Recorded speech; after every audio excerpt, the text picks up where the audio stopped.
Dans cette série de vidéos, on va voir ensemble comment se préparer et faire une reprise du travail tranquillement, en douceur, avec un bébé allaité.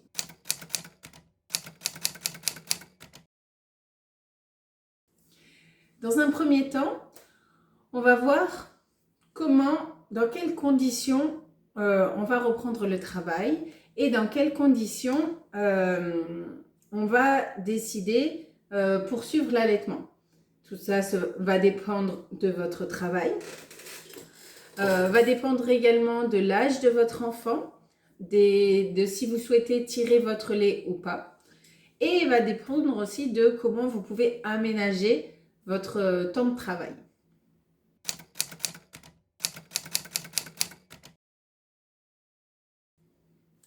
Que dit la loi?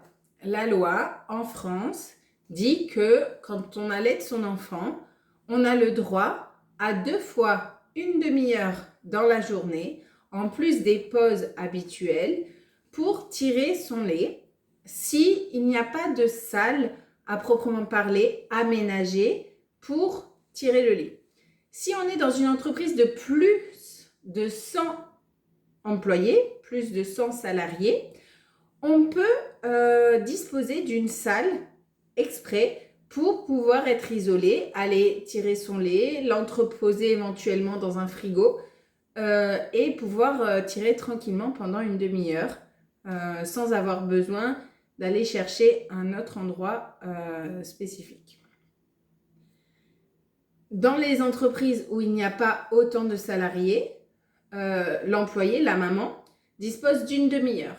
Alors, dans certains cas, cette maman va faire le choix d'aller tirer dans sa voiture, par exemple, ou faire le choix de tirer dans son bureau si elle a un bureau, ou dans une salle, s'il y a une salle qui puisse lui permettre de rester tranquille le temps de faire son tirage.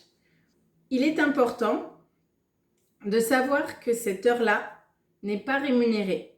Il peut y avoir des employeurs qui vont vous demander de travailler 1 heure de plus pour vous fournir la même paye, ou bien des employeurs qui vont choisir de déduire ce temps sur votre temps de travail et donc vous donner un salaire légèrement inférieur à ce que vous touchiez avant d'allaiter votre enfant.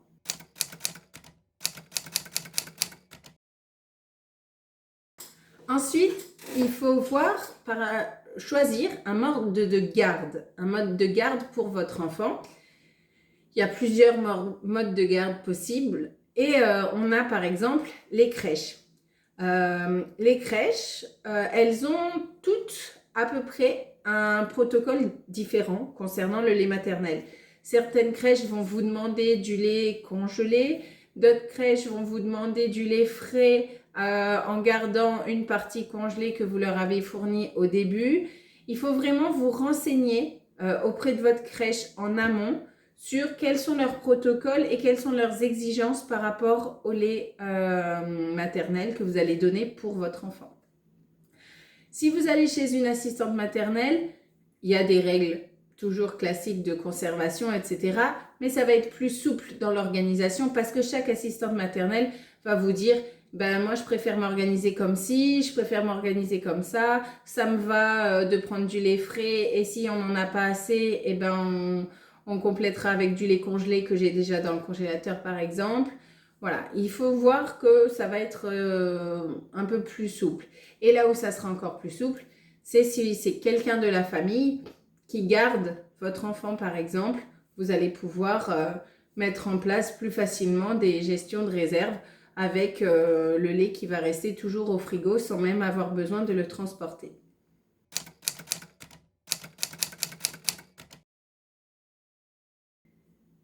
Reprendre le travail, oui. Mais là, il y a une grande diversité et c'est vrai que même si la loi, elle indique qu'on autorise 2 fois une demi-heure dans la journée, en fait, ça, c'est au cas où vous n'arrivez pas à trouver un accord avec votre employeur. C'est-à-dire que si votre employeur il est d'accord pour que ça fonctionne légèrement différemment et que vous, ça vous convient bien, c'est OK.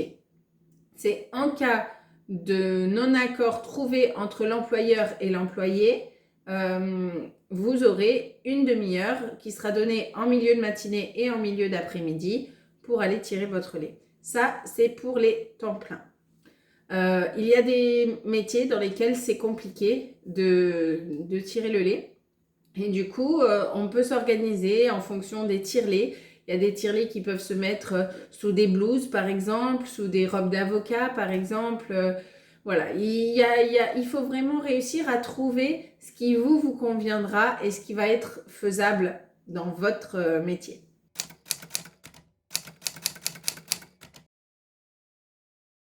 Selon l'âge qu'aura votre bébé au moment où vous allez reprendre le travail, ça, on va pouvoir moduler. C'est-à-dire que si votre enfant n'est pas encore diversifié, il va falloir lui donner soit du lait maternel en votre absence, soit du lait artificiel en votre absence. Sachez que si vous donnez du lait maternel, en général, vous allez tirer le lait que vous allez lui donner aujourd'hui, vous l'avez tiré hier ou du moins vous l'avez tiré la dernière journée que vous avez travaillé. Si vous donnez du lait artificiel, il n'y a pas de problème, on va dire, sur le long terme.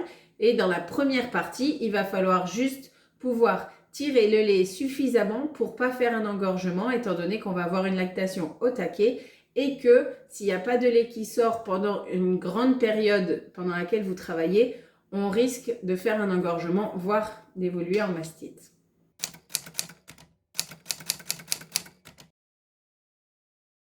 Certaines mères souhaitent sevrer leur enfant au moment où elles reprennent le travail. Alors là encore, il y a plusieurs sevrages envisageables. Il y a un sevrage partiel, c'est-à-dire elles vont lui donner du lait artificiel pendant qu'elles vont travailler, mais bébé sera allaité quand elles seront avec lui. Et il y a du sevrage total où elles vont décider de stopper l'allaitement totalement au moment où elles vont reprendre le travail. On aura le dernier cas où il n'y aura pas de sevrage et où elles continueront un allaitement, on va dire, au lait maternel exclusif.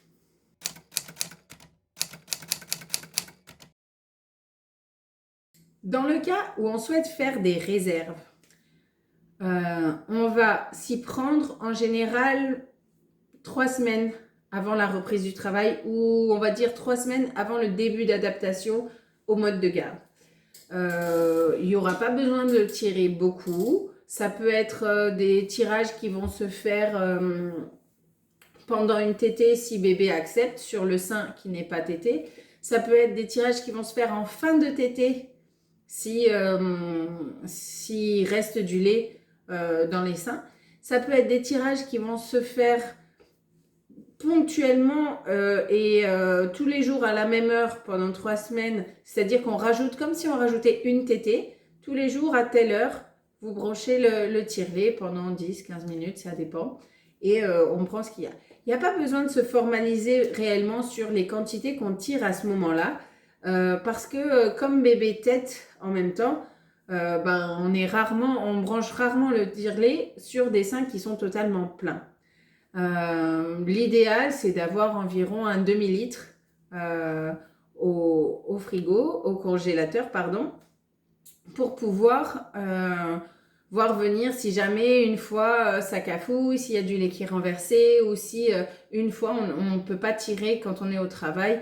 On va dire que si on a déjà 500 ml de marge dans le congélateur, on est quand même tranquille et serein et en étant plus serein au moment de la reprise du travail, les expressions de lait au travail seront plus quantitatives, c'est-à-dire que vous aurez des meilleurs tirages.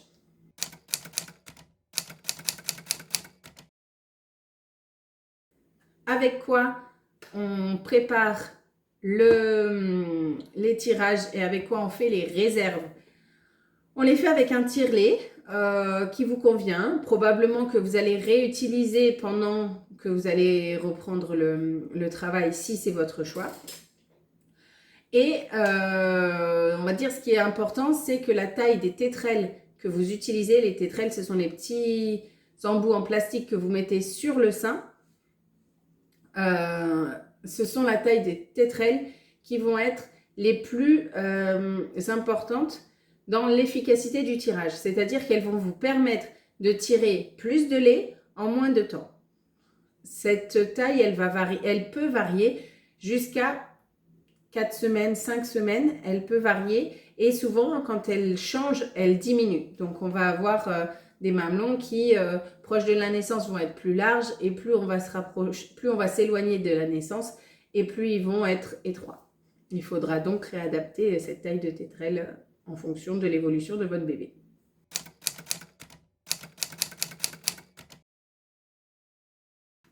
Si votre bébé est déjà diversifié, on peut sans problème soit continuer à tirer du lait maternel pour lui donner pendant son mode de garde, ou bien on peut choisir de compléter par des laitages si on ne souhaite pas poursuivre l'expression du lait quand on n'est pas avec bébé.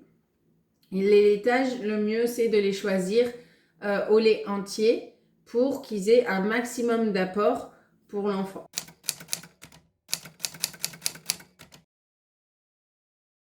Comment préparer bébé? Plus la mère sera tranquille, plus l'entourage sera tranquille et plus le mode de garde sera serein et plus bébé s'adaptera facilement. Les bébés sont jeunes et ils ont une capacité d'adaptation bien supérieure à celle des adultes. Comment préparer maman? Maman, elle doit savoir qu'est-ce qui va se passer quand elle va reprendre. Elle doit savoir où elle va tirer son lait, comment elle va tirer son lait, comment elle va le transporter. Tout ça, on va le voir dans les chapitres et dans les prochaines vidéos. Mais on va dire une maman sereine, tranquille, qui fait confiance au mode de garde et qui se tranquillise comme ça, va transmettre à son enfant que ce qui va se passer, c'est normal. Et on va avoir du coup une séparation maman-bébé qui sera plus fluide que si on a une maman qui est profondément stressée et du coup avec un bébé qui ne comprend pas ce qui se passe, et ça peut être plus difficile à vivre que si la maman, quand elle laisse son enfant, elle lui dit « mais non, mais tu vas voir, ça se passe bien, tu vas t'amuser pendant que je ne suis pas là, et puis quand tu vas te réveiller de la sieste, peu de temps après, je vais revenir, on se retrouve ce soir, et on rentre à la maison et on fait comme d'habitude, par exemple. » Voilà pour la vidéo de préparation à la reprise du travail. Si vous avez des questions, vous pouvez toujours me les envoyer. Et sinon, je vous dis à très vite dans les prochaines vidéos pour savoir comment on fait en pratique quand on y est à la reprise du travail, avec quel matériel on y va, etc.